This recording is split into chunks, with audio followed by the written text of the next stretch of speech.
ये मानाखेज है।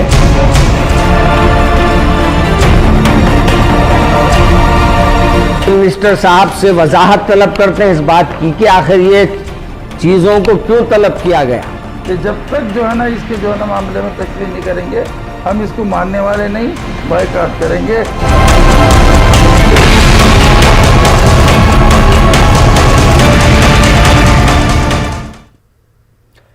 आदाब नाजरीन, मैं हूं सैयद अहमद जिलानी। इस हफ्ते तेलंगाना डिबेट में हम आज बात करेंगे नॉन एग्रीकल्चरल प्रॉपर्टी सर्वे अपडेटेशन। क्या है हुकूमत का मंशा, क्यों है आवाम को इस सर्वे पर खदशात। पिछले दरवाजे से अपने नापाक इरादों को, नापाक अज़ाइम को पूरी करने की कोशिश, इसमें इजाफा करना ये मानाखेज है।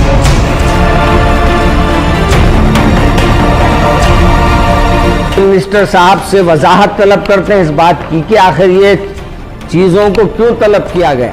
कि जब तक जो है ना इसके जो है ना मामले में तस्वीर नहीं करेंगे, हम इसको मानने वाले नहीं, बायकॉट करेंगे।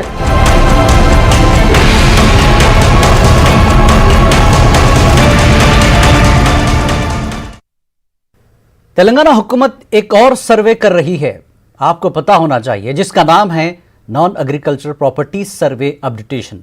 जी हां, सर्वे का मकसद धरानी पोर्टल पर अपडेट करवाना बताया जा रहा है। तेलंगाना रियासत की तश्कील के साथ ही हुकूमत ने जामे सर्वे कराया था। इसके बाद मुख्तलिफ नामों से मुख्तलिफ सर्वे कराए गए। आवाम ने सर्वे में हुकूमत का भरपूर ताउन भी किया, लेकिन जायदाद सर्वे का मुख्तलिफ गोशों से एतराज़ किया जा रहा है। प्रॉपर्टी के सर्वे के नाम पर निजी मालूमात हासिल की जा रही हैं। मालिक जायदाद के साथ साथ अफराद खानदान की तफसील, आधार कार्ड नंबर, जात पात भी पूछी जा रही है। अब सवाल ये उठ रहा है कि जामे सर्वे में तमाम तफसीलात हासिल की गई हैं। हुकूमत को किसी जायदाद की जानकारी के लिए महकमे रजिस्ट्रेशन, बल्दिया, महकमे टैक्स, आधार कार्ड, लैंड सर्वे डेटा, बल्दिया का डेटा, बिजली बिल्स वगैरह जायदादों के सर्वे के नाम पर निजी मालूमात के हुसूल पर आवाम में तशवीश पाई जा रही है। आवाम के जहन में सवाल यह उठ रहा है कि कहीं तेलंगाना हुकूमत बैकडोर से एनपीआर, एनआरसी और सीए पर तो अमल नहीं कर रही है।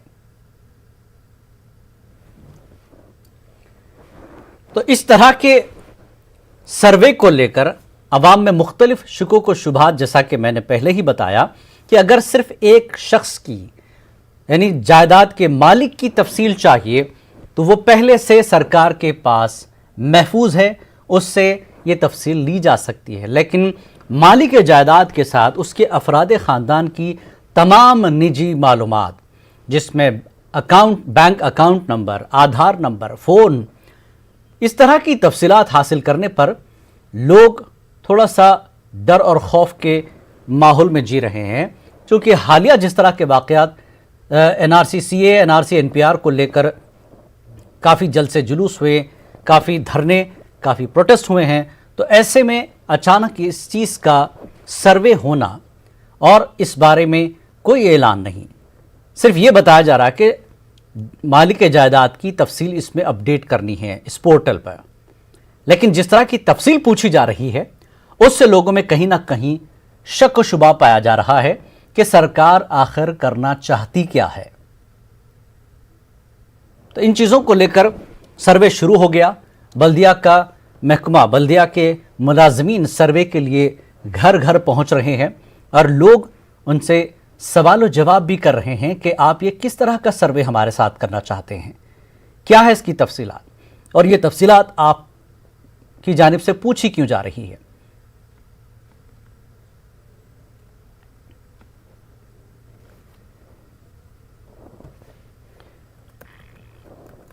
तो आइए पहले इस डिबेट शुरू करने से पहले उलमा का एक रिएक्शन है, उसको पहले देख लेते हैं कि किस तरह के शुबात जाहिर किए जा रहे हैं। आयत के नाम पर और ये कास्ट के नाम पर इसमें इजाफा करना ये मानाखेज है।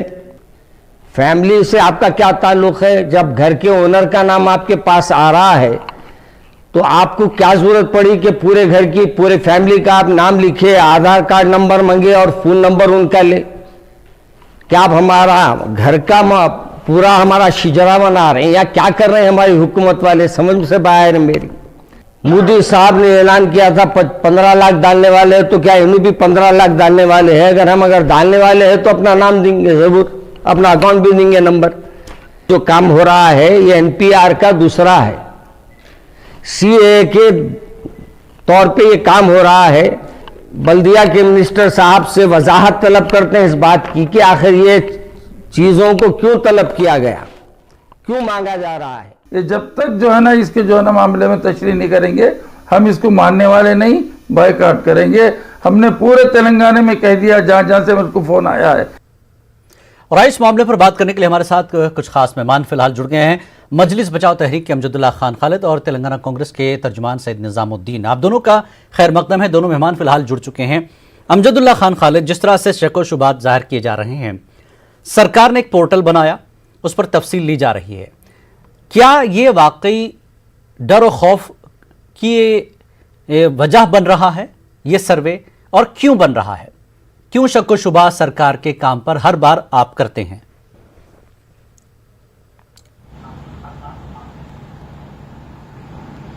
अस्सलाम वालेकुम। देखिए साहब,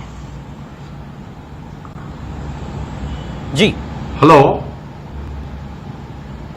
हेलो जी, हेलो, आपकी आवाज आ रही है अमजदुल्ला खान खालिद? आपको आवाज आ रही है मेरी? आपकी आवाज आ रही है अमजदुल्ला खान खालिद? हाँ जी, देखिए साहब, ऐसा है कि शक व शुबात मेरे एक में नहीं है, बल्कि सारे तेलंगाना की आवाम के लिए आज शक व शुबात आ रहे हैं। सबसे पहले तो मैं आपको यह बतलाना चाहता हूं कि आज से कुछ दिन पहले ऐवान असेंबली में हमारे चीफ मिनिस्टर साहब ने रजिस्ट्रेशन डिपार्टमेंट की बहुत सी तारीफ की और कहा कि हमारा रजिस्ट्रेशन डिपार्टमेंट जो है सबसे फुल प्रूफ रजिस्ट्रेशन डिपार्टमेंट है जी। फिर दूसरी ये हुआ कि हर डिपार्टमेंट के पास जो है मुख्तलिफ इंफॉर्मेशन है। रजिस्ट्रेशन डिपार्टमेंट में सारे प्रॉपर्टी के डिटेल्स है, रेवेन्यू डिपार्टमेंट में ओपन लैंड्स के है, बलदिया में जो है आपकी बिल्डिंग कितनी है, क्या टैक्स है, इसका पूरा है। अब आज क्या जरूरत पड़ी कि हुकूमत को एक नया दरानी पोर्टल निकालने की। ठीक है, अगर आप रजिस्ट्रेशन डिपार्टमेंट, अगर आप दरानी पोर्टल में आप नॉन एग्रीकल्चरल सर्वे अगर आप कर रहे हैं तो ठीक है, लेकिन यहां पर प्रॉब्लम यह है कि आप जो है फैमिली डिटेल्स क्यों पूछा जा रहा है, ग्रैंड पेरेंट्स के डिटेल्स क्यों पूछ रहे हैं आप, आधार कार्ड क्यों पूछ रहे हैं आप जो है ये इसका हमारे शक व शुबात इसलिए आ रहा है कि केसीआर साहब जो है अनप्रेडिक्टेबल सीएम है कि इनका शुरू से जब से चीफ मिनिस्टर बने हैं कहीं ना कहीं एनडीए की तायद में रहे हैं, चाहे वो प्रेसिडेंट का इलेक्शन रहो, वाइस प्रेसिडेंट का इलेक्शन रहो, चाहे तो आपके वो एक अलग चीज है। सरकार की अपनी कुछ मजबूरियां होती हैं और सेंट्रल गवर्नमेंट के साथ उसको जोड़कर काम करने की अपनी मजबूरियां। ठीक है, हमारे साथ कांग्रेस की तरफ से तर्जुमान निजामुद्दीन, कांग्रेस क्यों शक कर रही है और क्या नुकसान होगा इस अपडेटेशन से, इस पोर्टल से क्या नुकसान आपको लग रहा है?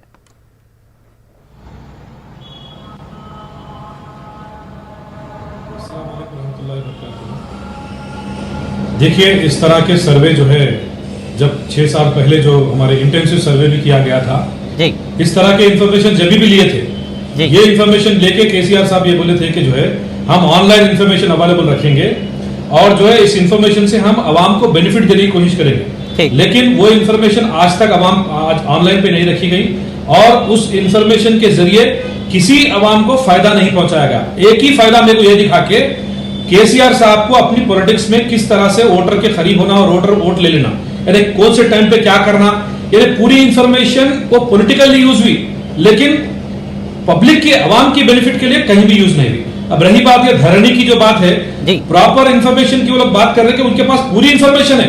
अगर आधार कार्ड से अगर देखें तो आधार कार्ड इंफॉर्मेशन ऑनलाइन अवेलेबल है, अगर वोटर आईडी कार्ड है वो भी अवेलेबल है, बर्थ सर्टिफिकेट का वो भी अवेलेबल है, तमाम इंफॉर्मेशन ऑनलाइन अवेलेबल है, इसीलिए वो लोग जो है ऑनलाइन सर्टिफिकेट्स भी दे रहे हैं। इस तरह की पूरी इंफॉर्मेशन रहने के बावजूद भी अब जो है ना इस तरह का काम करना, अब ये हालात ऐसे है कि रिसेंटली पैंडेमिक गया, पूरी दुनिया फाइनेंशियल कंडीशंस जो है ना क्राइसिस के अंदर है, तेलंगाना और भी ज्यादा क्राइसिस में है, लेकिन हमारे जो फाइनेंस मिनिस्टर है उन्हें दुब्बगा के कैंपेन में मसरूफ है। यानी मतलब ये जो है पब्लिक का एक माइंड डाइवर्ट करना और जो है इस तरह की इंफॉर्मेशन लेके लोगों को बिजी करना, इस तरह के टैक्टिक्स में जो है ना केसीआर साहब माहिर है और ये खाली एक डिले टैक्टिक्स कर लेते हुए आ रहे हैं। और दूसरी चीज, इंफॉर्मेशन पूरी अवेलेबल रहने के बाद फिर इंफॉर्मेशन पूछने की जरूरत क्या पड़ी आज इनको? ठीक है, इससे पहले तेलंगाना राष्ट्र समिति टीआरएस टीआरएस से इफ्तिखार अहमद भी हमारे साथ जुड़ चुके हैं। इफ्तिखार साहब, सरकार के मौजूदा काम पर शक व शुबात जाहिर किए जा रहे हैं, बैकडोर से कहीं एनपीआर और एनआरसी का काम तो नहीं हो रहा है, या फिर इस तरह की टैक्टिक्स जो इल्जाम लग रहा है कि केसीआर ऐसे ही काम करते हैं जिसका आवाम को कोई फायदा नहीं मिलता, क्या इसका जवाब क्या देंगे आप इफ्तिखार साहब? सबसे पहली बात मैं ये कहना चाहूंगा कि हमारे जो काबिल दोस्त हैं वो बखूबी एनपीआर और जो एनआरसी का जो मामला है उसके अंदर आपके पेरेंट्स कहां पर पैदा हुए और उनकी तारीख पैदाइश क्या थी, इस सिलसिले में मुख्तलिफ सवालात किए गए थे जी, जिसके ऊपर सारे हिंदुस्तान में गड़बड़ हुई, उसकी सबने मुखालिफत की जी। और अब जो ये धरनी पोर्टल के बारे में जो कह रहे हैं कि ये एक रेवेन्यू एक्ट 2020 बनाया गया है जिसका बिल पास हुआ है असेंबली के अंदर जी, और ये part of the revenue act 2020 है। धरनी पोर्टल कुछ अलग नहीं है, ये हिस्सा है रेवेन्यू एक्ट का जिसके तहत तमाम इंफॉर्मेशन को जो प्रॉपर्टीज के जो ओनर्स है उनका इंफॉर्मेशन को इंटीग्रेट करके एक पोर्टल बनाया जा रहा है जिसके अंदर तमाम रिकॉर्ड होंगे। अगर फर्ज कीजिए कि आप अपनी जायदाद को बेचने के लिए जाएंगे तो वहां पर जो रजिस्ट्रार होंगे, जैसा कि नॉन एग्रीकल्चर लैंड्स की रजिस्ट्रेशन का काम रेवेन्यू के हवाले किया गया है, एमआरओस करेंगे जी, और जो एग्रीकल्चर लैंड्स को एमआरओस करेंगे जी, नॉन एग्रीकल्चर को रजिस्ट्रेशन डिपार्टमेंट करेगा। तो आसान बनाने के लिए, करप्शन को रोकने के लिए, आवाम की सहूलत के लिए एक पोर्टल बनाया गया है जो एक्ट का एक हिस्सा है, ये कोई अलग चीज नहीं है।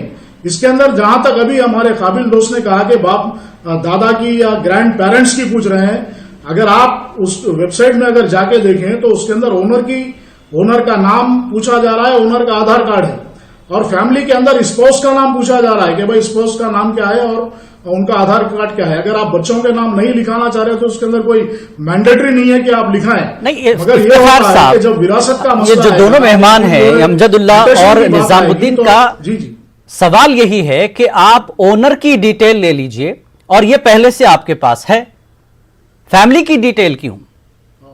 सवाल यह है। आप फॉर्म देखे नहीं देखे इफ्तिखार भाई? फॉर्म मेरे पास मौजूद है अभी जी मेरे अमजद भाई मेरे सामने फॉर्म है, जीएचएमसी का फॉर्म भी मेरे पास है, मेरे हाथ में रखा हुआ है। इसके अंदर कहीं भी बाप दादा की तफसीलात नहीं पूछी गई, ग्रैंड पेरेंट्स की। देखिए उसके अंदर कॉलम नंबर, कॉलम में फैमिली मेंबर डिटेल्स, सुनिए आप सुनिए, आप देखिए मैं बोल रहा हूँ ना, उसमें यह है कि फैमिली मेंबर डिटेल्स, एनपीआर का ताल्लुक देखिए ना, proof of owners identity, proof of owners identity क्यों पूछ रहे हैं आप? प्रूफ ऑफ ओनर्स आइडेंटिटी क्यों पूछ रहे हैं? ये पूछ रहा हूं भाई। आप बगैर आधार कार्ड के आप आज की तारीख में भी अगर आप फर्ज कीजिए कि ये धरनी पोर्टल नहीं बना, इसके बावजूद भी आप अपनी जायदाद जब बेचने जाएंगे अगर रजिस्ट्रेशन ऑफिस को, आधार कार्ड का नंबर वहां पे मारने के बाद अगर वो मैच हुआ तो आप अपनी प्रॉपर्टी बेच सकते हैं। ये एग्जिस्टिंग है। आप एयरपोर्ट पे जाएंगे तो आपके आधार कार्ड से प्रूफ ऑफ ओनर्स आइडेंटिटी, आप जो प्रॉपर्टी का होल्डर है उसकी प्रूफ ऑफ आइडेंटिटी, उसके ग्रैंड पेरेंट्स की आइडेंटिटी क्यों पूछ रहा हूं मैं आपसे? ग्रैंड पेरेंट्स की कहीं भी नहीं है, बिल्कुल गलत बात है। ग्रैंड पेरेंट का आप बता दीजिए, मैं उसको बात करूंगा।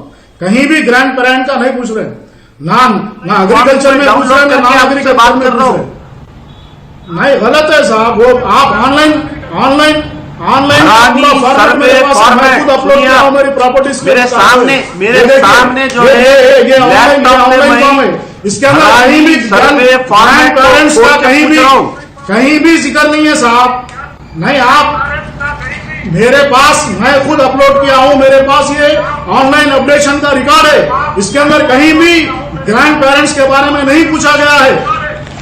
ये फॉर्म के अंदर है ही नहीं ग्रैंड पेरेंट्स के बारे में। इसके अंदर सिर्फ ये पूछ रहे हैं देखिए, कि जो मालिक है, जो जायदाद का मालिक है, देखिए, मैं वो आपको अपना बता रहा हूं, आधार कार्ड जब नंबर देखिए दे, उसके जो वारिसिन है, उसकी वाइफ और जो बच्चे हैं उनके, नहीं सुनिए आप, मेरे पास खुद है ना, मैं ऑनलाइन किया हुआ है, आप अभी ऑनलाइन जाकर देखिए उसके अंदर कहां पर ग्रैंड पेरेंट्स के बारे में पूछा गया है। नहीं, लेकिन भाई नहीं।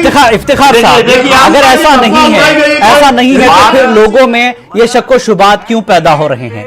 ये बात आई क्यों लोगों के बीच कि आखिर करना क्या चाहती है सरकार? पेरेंट्स प्रूफ ऑफ आइडेंटिटी पूछ रहे हैं, प्रूफ और ऑफ आइडेंटिटी। और प्रॉपर्टी, अगर किसी के पास प्रॉपर्टी है, तकाबुल करेंगे और आवाम को गुमराह करने की काम करेंगे तो कोई कुछ नहीं कर सकता। ये जो चीज नहीं है उसके बारे में क्यों पूछ रहे हो? ये ऑनलाइन रिकॉर्ड बता रहा हूं मैं आपको, मैं खुद अपलोड किया हूं, मेरी अपनी जायदाद का मैं अपलोड किया हुआ हूं। इसके अंदर कहीं भी मेरे ग्रैंड पेरेंट्स की तफसीलात नहीं पूछी गई हैं। गलत जो है इस आप वो मत कीजिए इसको। नहीं, इफ्तिखार साहब, फिर इस मामले में अमजदुल्लाह अब आप शक व शुबात क्यों? मैं अभी आपसे बात करते वक्त ये फॉर्म को मैं डाउनलोड किया हूं, इसलिए बोल रहा हूं मैं आपको।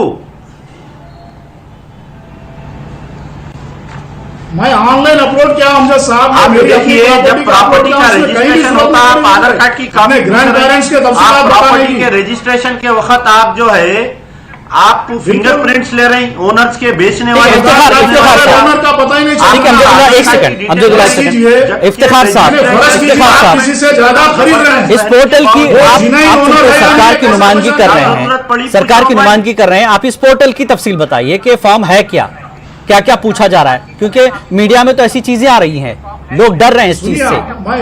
मुझे आप मौका देंगे तो जी, मैं बिल्कुल, बताऊंगा। बिल्कुल, मुझे इफ्तिखार मौका साहब देंगे बताइए। तो मैं जरूर बताऊंगा। आप मुझे 2 मिनट का मौका दीजिए।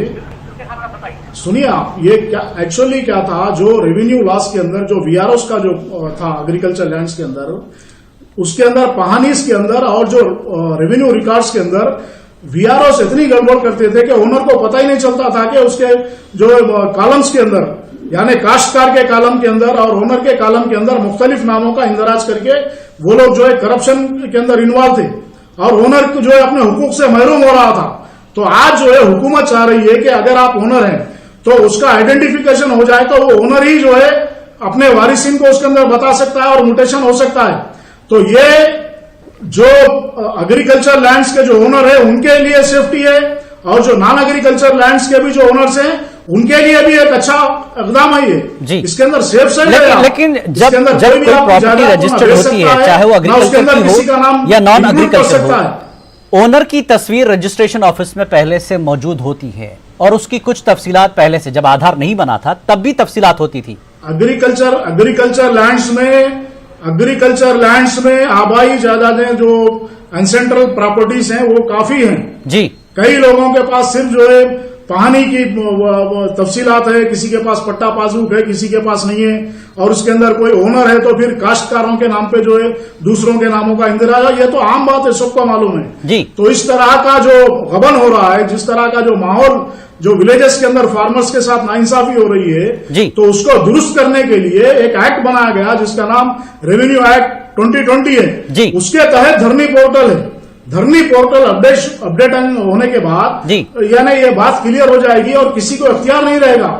वीआरएस को निकालने, अबॉलिश करने का मकसद ही वो है, ठीक, क्योंकि ये जो धांधलियां हो रहे थे उसको रोकने का काम हुकूमत कर रही है। आज किसान जो है खुश हैं हर जगह, वो खुद कह रहे हैं कि ये बहुत अच्छा हुआ, ये वीआरएस को निकाल दिया। लोग ब्लैकमेल कर रहे थे, किसी का भी नाम लाके हमारी जमीन के जो है पट्टे के अंदर चढ़ा दे रहे थे काश्तकार के नाम पे, उसके नाम पे। लेकिन तो निजामुद्दीन, चीजों को रोकने का निजामुद्दीन, क्या आपको क्या लगता है ये शहर में जिस तरह से सर्वे हो रहा है, शहर में होने की वजह से आपको शक व शुबात हो रहे हैं?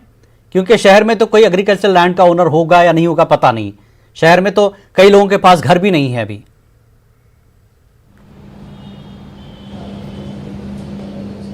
देखिए, मैं एक चीज क्लियर करना चाह रहा हूं, हमारे नरेंद्र मोदी हो या फिर केसीआर साहब को हो, पुराने कोई कानून इनको पसंद नहीं है क्योंकि ये डिक्टेटर है। इनको जो है ना अपने एक नया कानून चाहिए, क्योंकि आप देखिए कि राइट टू एजुकेशन का जो एक्ट है हमारे पास, नहीं ये सही नहीं है, इसीलिए KG to PG free education आज तक किसी को मिला नहीं। यानी मतलब यहाँ पे भी अगर आप देख रहे हैं तो ये जो कानून ऑलरेडी मौजूद है वो कानून को मौजूद रखते हुए बोलते हैं मैं नया कानून बनाऊंगा। जैसा कि लॉ कंपनसेशन एक्ट है, लॉ कंपनसेशन एक्ट तो सही नहीं दिखा उनको, इसीलिए जो है आज मल्लाना सागर के अंदर भी जो है ना जमीन जिससे लिए उनको भी फायदा नहीं हुआ। यानी मतलब क्या है, केसीआर साहब एक डिक्टेटर है, उनके आजू बाजू रहने वाले, उनके पीछे जो भी लोग हैं, वो लोग वाह वाह करने वाले। इन्हों जो है ना पहले कानून निकालते थे, अगर कानून निकालने का कोई तरीका भी रहता तो इसका पहले ड्राफ्ट आता, वो अपोजिशन को देते, उसके बाद जो है ना उसके ऊपर एक्सपर्ट जो है ना बात करते, या फिर उसके बाद कोई इंटेलेक्चुअल से बात होती, उसके बाद जो है ना एक्चुअल कानून इंप्लीमेंट होता। यहाँ पे कैसा है, केसीआर साहब के बात बोलते पहले कानून इंप्लीमेंट होता, उसके बाद सोचते क्या करना क्या नहीं करना। जी, यानी मतलब हर इंफॉर्मेशन ऑलरेडी मौजूद है, बिना अपोजिशन से बातचीत रखते हुए, बिना आवाम के बीच में गए इस तरह के कानून लागू कर दिए जाते हैं आवाम के सर पर। ये असेंबली में नहीं सुनिए मेरे भाई, मेरी भाई सुनिए, थोड़ा सा आप सब्र कीजिए। मेरे हाथ में जो है ये बिल की कॉपी है जो असेंबली में नवंबर में पेश हुई, जिसको जो है मुत्तफिका तौर पे पास किया गया। यानी ये बिल बाज़ाब्ता असेंबली में बहस हुई, इसके ऊपर बहस होने के बाद इसको पास किया गया। ये ऐसा थोड़ा ही है कि रात में जो है अंधेरे में बैठ के कहीं पास कर दिया, ऐसी बात तो नहीं है जी। खदशात हो सकते हैं, इसमें शक नहीं। आप हैसियत अपोजिशन खदशात हो सकते हैं, आपके डाउट्स हो सकते हैं, उसके बारे में आप पूछ सकते हैं, और ऐसा नहीं है कि आप किसी को। अमजदुल्ला खान खालिद, खदशात है क्यों? जब सब कुछ असेंबली में पास हुआ, सारी चीजें उस पर डिबेट हुई, सारी चीजें बातचीत हुई, फिर अचानक ऐसे खदशात की वजह क्या है? जबकि जो है इफ्तिखार अहमद तफसील बता रहे हैं कि इस कानून से बेहतर होगा और जिसकी प्रॉपर्टी है वो सेफ हो जाएगा, धोखा नहीं होगा उसके साथ।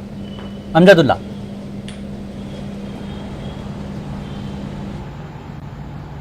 नहीं साहब, आप ये देखिए, इफ्तिखार भाई जो है मेरे बात का जवाब ही नहीं दिए।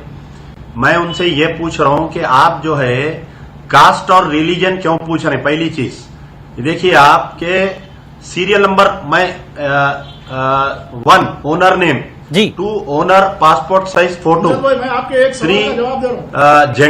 जेंडर के बाजू जो है caste, SC ST BC OC minority जी, किसी के प्रॉपर्टी ओनर का कास्ट की क्या मतलब है? पहला मेरा सवाल है।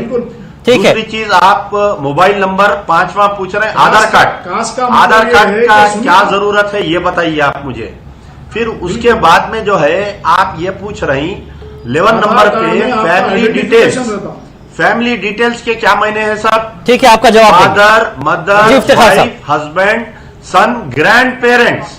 फिर उसके अंदर और एक कॉलम है कि प्रूफ ऑफ आइडेंटिटी। नहीं, ऐसा है आप नहीं, जो प्रॉपर्टी के ओनर है भाई, है, आप यहाँ के हिंदुस्तान की है या नहीं है, इसकी प्रूफ ऑफ आइडेंटिटी क्यों पूछा जा रहा है? ये बात की वजाहत नहीं कर सक रही हुकूमत। देखिए, इफ्तिखार साहब तो कह रहे हैं कि आप जो चीज पूछ रहे हैं वो है ही नहीं फॉर्म में। सबूत के साथ बोल रहा हूं आपको एडमिनिस्ट्रेशन। मेरे भाई, मेरे पास ऑनलाइन अमजद भाई मेरी बात सुनिए। आप जहां तक कैस्ट बोले, हिंदुस्तान कैस्टिज्म पे टिका हुआ है। पहली बात, यहां पर बीसीज भी हैं, एससीज भी हैं, एसटीज भी हैं, दलित हैं, आदिवासी हैं। तो ये कैस्ट का आइडेंटिफिकेशन करना बुरी बात नहीं है। मैं बैकवर्ड क्लास का हूं, मैं आपको बता रहा हूं। मेरा जो है, मैं बैकवर्ड क्लासेस के अंदर आता हूं, मैं शेख हूं, मैं फखर से लिखता हूं बीसीई।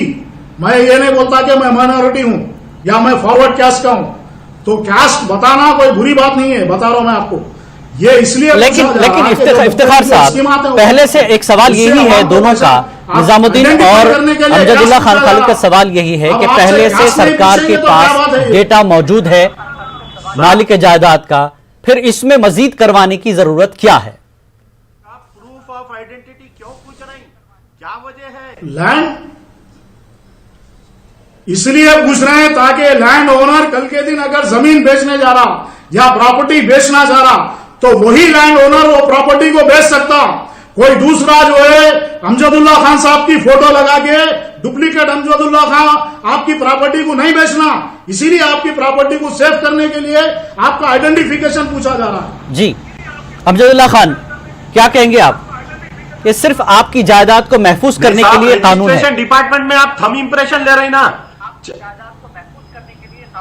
साहब, आप रजिस्ट्रेशन डिपार्टमेंट में थंब इंप्रेशन ले रहे हैं, आप फोटो ले रहे हैं वहां पर। थंब इंप्रेशन से बढ़ के है क्या बताइए? प्रूफ ऑफ आइडेंटिटी बताना बिल्कुल ले रहे हैं। नहीं, इसीलिए थंब इंप्रेशन लेते ना साहब, रजिस्ट्री करे जब थंब इंप्रेशन आप रजिस्ट्री करें जब फिंगरप्रिंटिंग नहीं लेते आप? नहीं ले रहे थे, अभी नहीं होगा वो। आप यानी नहीं आप होगा वो, सिस्टम बदलने वाला है। प्रूफ ऑफ सिस्टम आइडेंटिटी आपके लेंगे, आप जो है हमारे पेरेंट्स का आप रिकॉर्ड लेंगे, identification पर ही- ग्रैंड पेरेंट्स का रिकॉर्ड लेंगे। ठीक है निजामुद्दीन, से धरानी वक्त की पोर्टल कमी है में निजामुद्दीन, ये बिल्कुल ये सारी गलत है। चीजें हैं, सरकार सफाई दे रही है। आप सरकार से क्या चाहते हैं कि लोगों का डर खौफ खत्म हो जाए, जो एनपीआर और सीए एनआरसी को लेकर इस पर शक हो रहा है, क्या मुतालबा है सरकार से निजामुद्दीन? देखिए, गवर्नमेंट के पास पूरी इंफॉर्मेशन है, ये कोई नई जमाने की जरूरत नहीं है। जैसा हमारे अमजद भाई बोल रहे थे कि रजिस्ट्रेशन के टाइम पे थंब इंप्रेशन का मामला है, ये तमाम चीजें वो जो बताना चाह रहे हैं कि जो है हम जो है आपकी प्रॉपर्टी को सेव करना चाह रहे हैं, ये सब बेकार बातें हैं। हमारे हैदराबाद के अतराफ जो है हजारों एकड़ जमीन जो आंध्रा के कुछ लोगों की जमीन भी है, उन तमाम बेनामियों को कैच करके नेगोशिएशन करने के लिए एक हमारे केसीआर साहब एक बहुत बड़ा ड्रामा खेल रहे हैं। ये सब आवाम को जो है गुमराह करते हुए, आवाम को ये इन्फॉर्मेशन वो इन्फॉर्मेशन बिजी करते हुए उन्हें अपना नेगोशिएशन कर रहे हैं। मैं क्लियरली ये बोल रहा हूं कि जो है ये तेलंगाना हुकूमत के पास ऑलरेडी इन्फॉर्मेशन है। इस तरह के सर्वे, कई सर्वे उन्होंने कर चुके हैं, वो सर्वे का निजामुद्दीन, आपके मुताबिक तो फिर मुसलमानों को डरने की जरूरत नहीं है, हमारी तेलंगाना की आवाम से क्योंकि सरकार की मंशा कुछ और आप बता रहे हैं, तो लोग एनपीआर और सीए को लेकर डर क्यों रहे हैं फिर? ये अगर उस खाने में आप नहीं डाल रहे हैं तो? देखिए, इंफॉर्मेशन जो हमारे दादा बाप दादा की इंफॉर्मेशन जो पूछ रहे हैं, ये पूरे इंफॉर्मेशन की जो बात कर रहे हैं, ये पूरे इंफॉर्मेशन जिन्हें नाम के साथ बाप का नाम भी है, उन्होंने अगर और जो दादा की इंफॉर्मेशन खानदान कहां से आ रहा वो पूछना बिल्कुल गलत है। बहरहाल कहीं ना कहीं लोगों में इनका एनपीआर और सीए एनआरसी को लेकर कहीं ना कहीं खौफ जरूर है। अगर सरकार इस पर थोड़ी वजाहत कर दे तो लोगों का यह डर खौफ खत्म हो सकता है, और जो शुबात अपोजिशन के पास है उनसे भी बात की जाए और इस शुबात को खत्म किया जाए, ताकि लोगों का जो डर खौफ है वो खत्म हो जाए और सरकार अपना काम जिस सही मंशा वो बता रही है उसको वो कर सके। लेकिन ये जो खौफ और डर का माहौल है एनपीआर सीए को लेकर, ये खत्म हो जाए। आप तीनों मेहमानों का बेहद शुक्रिया इस डिबेट में हिस्सा लेने के लिए। आदाब। नापाक अज़ाइम को पूरी करने की कोशिश, इसमें इजाफा करना ये मानाक़ेज़ है।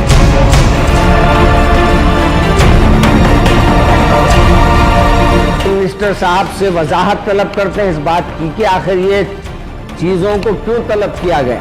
कि जब तक जो है ना इसके जो है ना मामले में तस्लीम नहीं करेंगे, हम इसको मानने वाले नहीं, बायकॉट करेंगे।